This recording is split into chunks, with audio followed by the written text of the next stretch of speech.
Alabama police officer fatally shot in ambush outside home during lunch break. An Alabama police officer was ambushed and fatally shot early Tuesday morning while on duty. Selma police officer Marquis, 25, was shot Tuesday between 3:30 and 4 a.m. when he returned home on a lunch break and was ambushed, Dallas County District Attorney Michael Jackson said. Moore's significant other was also injured by the gunfire. The woman's name has not been released, but she was taken to a local hospital. The Selma Police Department is devastated, Chief Kenneth Alford told a news conference Tuesday. "We're asking the community for your prayers." Moore was an upstanding officer who took his job seriously, Jackson added.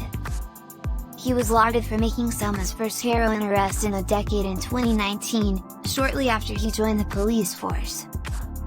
No suspect has been arrested in the death, and state police are working with local authorities and members of a drug task force team to track down any leads.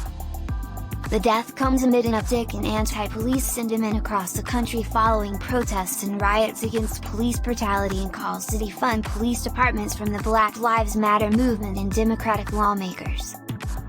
People's reaction about this incident. The sad fact about this is that if the person or people responsible for murdering that officer were in danger, the police would respond and risk their lives protecting them. It's time we begin treating violent criminals as they need to be. If they're guilty of a violent crime, use or possess a weapon during a crime, the death penalty is the only answer, said by Redneck 16. Systemic criminality is very, very real. Systemic racism is a complete and utter myth which exists as a phrase for only two reasons. First, it is an excuse for systemic criminality.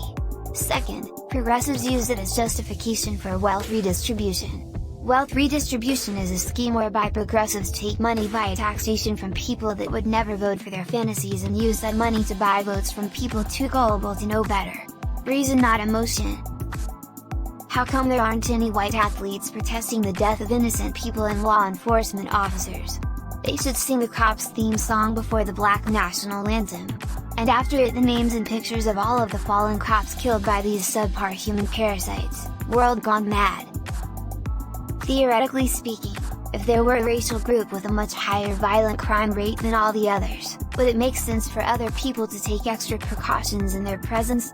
Things like locking doors, keeping firearms and other defensive weapons more accessible, posturing to maintain distance, keeping them in sight or on camera, etc.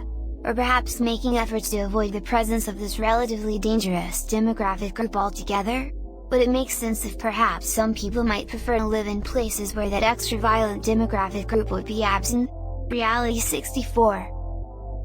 I am also devastated by the loss of this young man. The shooter is a coward and deserves the harshest punishment, death.